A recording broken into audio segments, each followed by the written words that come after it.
आप देख रहे हैं सी न्यूज़ भारत। आइए रुक करते हैं इस न्यूज़ बुलेटिन की ओर, जहां बात होगी मुजफ्फरपुर की, जहां पूर्व मंत्री अजीत कुमार ने जनसंवाद में मोदी सरकार की उपलब्धियां गिनाई। इसके साथ ही बात होगी पाकुड़ की, जहां भाजपा कार्यकर्ताओं ने एक प्रेस वार्ता का आयोजन किया। ऐसी तमाम खबरों पर विस्तार से चर्चा करेंगे इस बुलेटिन में।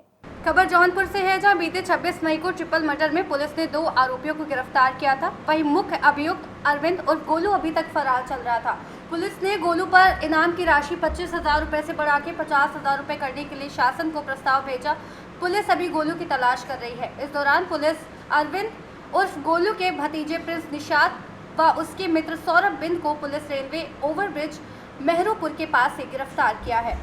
प्रतीत हुआ है कि वो किसी कबाड़ी से कबाड़ का सामान किसी दुकान पर पड़ा रहता है, उसी तरह वो एक मोबाइल में पड़ा हुआ तो किसी के द्वारा ट्रेक तो नहीं करा जा रहा था। उसकी बैटरी नहीं थी, उसमें बैटरी बनी है और वो जिस मॉडल का है वो मॉडल अभी वर्तमान में बंद है, चलता भी है।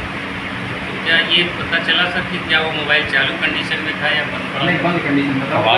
कबाड़ का मोबाइल था, नॉन फंक्शनल मोबाइल है, स्टार्ट नहीं था। सर, इन लोगों का मोटिव क्या था कि किस वजह से ऐसा एक घटना को अंजाम दिया? बिल्कुल सही पूछा आपने। घटना कारित करने के लिए मोटिव का होना अति आवश्यक है। तो इसमें घटना का मोटिव जो है, प्रिंस निषाद और अरविंद उर्फ गोलू ये चाचा भतीजे। प्रिंस निषाद जो है भतीजा लगता है गोलू का, हम उम्र है। प्रिंस निषाद जिस समय मुंबई में था उस समय गोलू भी पहुँचा हुआ था। वहाँ दिसंबर की बात है, दिसंबर में लोगों ने आपस में बैठ के जो भी पार्टी वार्टी जो भी करते हैं उसमें बैठ के इन लोगों ने आपस के विचार एक्सचेंज किए। गोलू ने जब अपना बताया कि ऐसे ऐसे करके हमारे घर में समस्या चल रही है, जो कि ये प्रिंस जो है पूर्व से इसमें परिचित दिखा इस घटनाक्रम से, तो इन लोगों के बीच में वो चीज़ को लेकर बल आया कि हमारे घर की महिलाओं पे SC/ST के मुकदमे करना, हमारे घर हमारी बहनों को भगा ले जाना, ज़मीनी रंजिश जो पलटू राम की दुकान पे लालजी भैया का कब्जा होना बताया गया था। वो दुकान लालजी भैया लगभग 2016 से उसमें काबिज थे, उस पर भी मुकदमेबाजी। तो इस सबसे कुंठित होते हुए और पीड़ित होते हुए इन लोगों ने ये सारी प्लानिंग की कि क्यों ना इसको एक बार में समाप्त कर दिया जाए।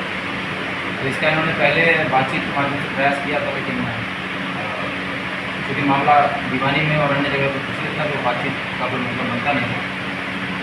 इन लोगों ने ये रास्ता चुना कि इनको रास्ते से हटा दिया जाए। इस क्रम में जो है इधर बीच कितने मुकदमे इन लोगों के आपस में चल रहे थे सर?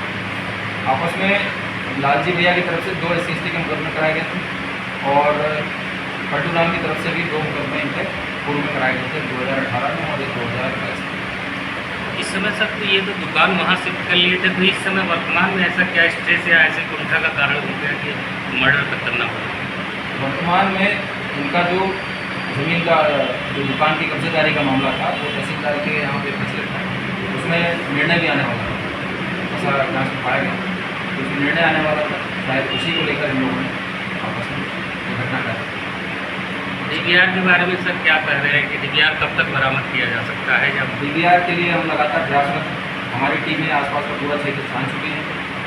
चूँकि DVR ऐसी चीज़ है कि वहाँ से निकलते ही बंद हो जाती है, पता नहीं चल पाता है और एक अभियुक्त अभी भी हमारा फरार है।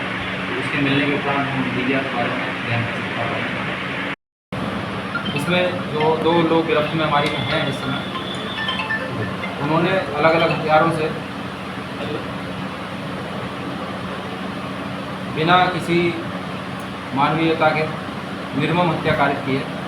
तो लीगल पॉइंट ऑफ व्यू से और पुलिस के लिए और पूरे घटनाक्रम में ये भी मुख्य अभियुक्त की तरह ही देखे जा रहे हैं। ये 2 लोग प्रकाश में आए थे जांच के क्रम में। इन लोगों को पुलिस द्वारा आज हिरासत में लेकर इनसे आला कत्ल बरामद कराते हुए इनका मेडिकल कराकर न्यायिक अभिरक्षा में आज भेजा जाएगा।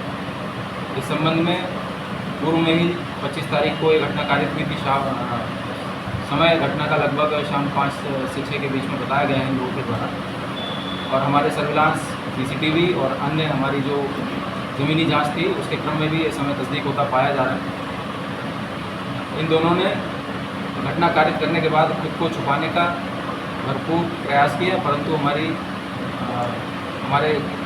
आदरणीय कप्तान साहब के निर्देशन में तत्समय 8 टीमें गठित की गई थी, जो कि अलग अलग रास्तों से, अलग अलग माध्यमों से, कोई CCTV से, सर्विलांस से, कोई ज़मीनी स्तर पर मुखबिरों के माध्यम से घटना के अनावरण में लगातार प्रयासरत था और दिनांक 27 तारीख को घटना में नामित 2 अभियुक्तों को तत्समय जेल भेजा गया था। आज दिनांक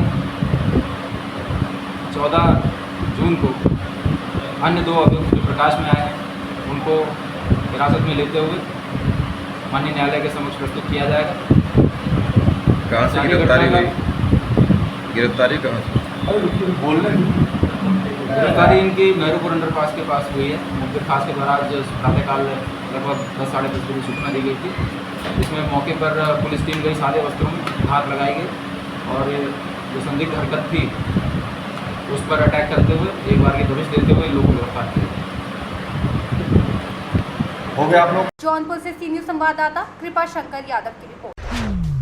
खबर कोटा से है, जहां सत्य प्रकाश सोनी ने बताया कि उनके परिजन स्कूटी की तलाश कर रहे थे, तभी झालावाड़ रोड पर फ्लाईओवर के नीचे उनकी एक्टिवा लावारिस हालत में मिली।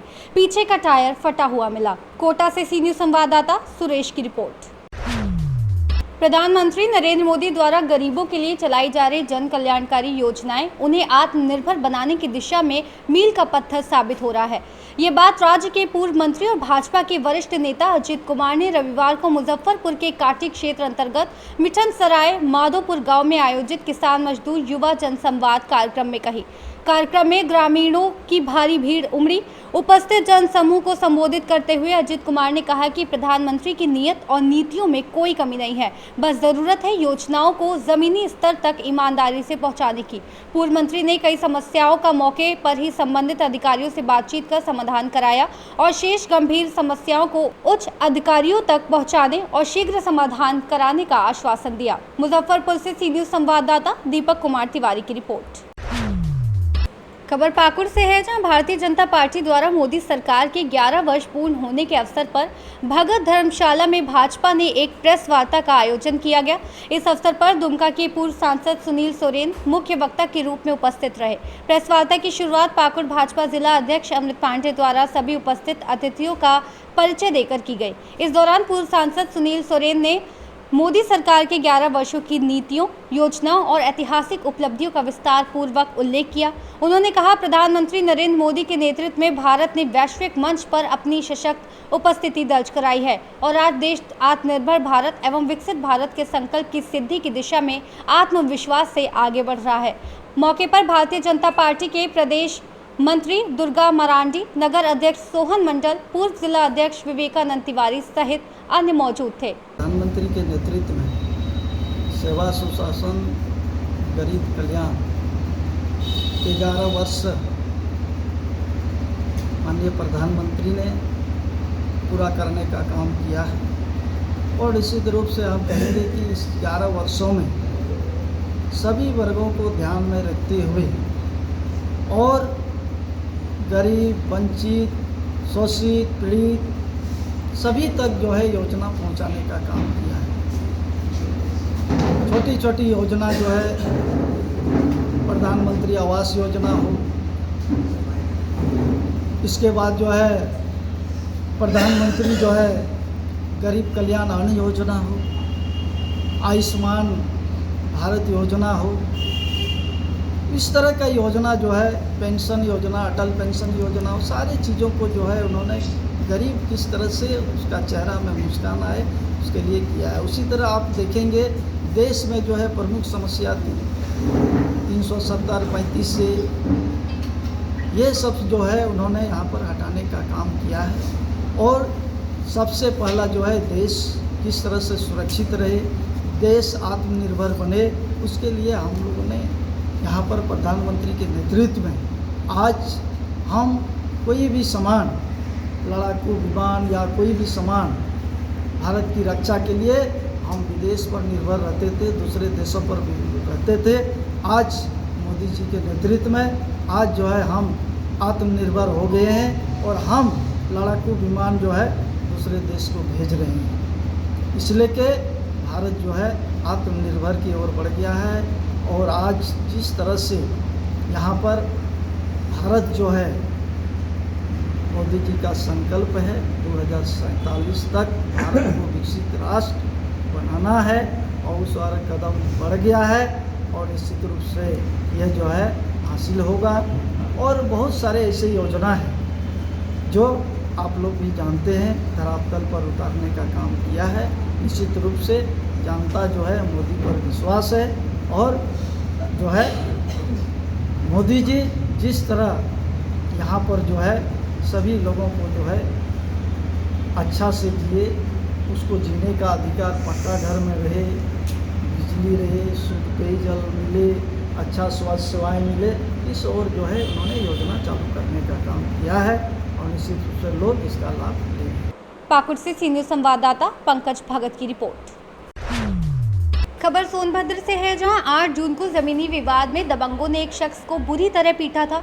मारपीट के दौरान शरीर पर ग्राइंडर मशीन भी चलाई गई थी। घायल आज अपने दुकान पर था, तभी आज उससे फिर से मारपीट की गई, जिसके बाद घायल अवस्था में परिजनों ने जिला अस्पताल पहुंचाया। जिला अस्पताल में इलाज के दौरान उसकी मौत हो गई। परिजन आरोपियों पर कार्रवाई की मांग कर रहे हैं। तब पैसा देंगे हम दवा कराने के लिए, मत जाओ FIR करो। मौके का हम सर है वहाँ, हम भी छोड़ा रहे, हमको भी पटक दिया है, कमर में घाव लगा। ये मेरे खास रहा है कि साले जहाँ चाहेगा तहाँ भी मार देगा भैया का। सोनभद्र से सीनियर संवाददाता राजेश गोस्वामी की रिपोर्ट। फिलहाल इस बुलेटिन में बस इतना ही। देश और दुनिया की तमाम बड़ी खबरों के लिए देखते रहिए सी न्यूज़ भारत।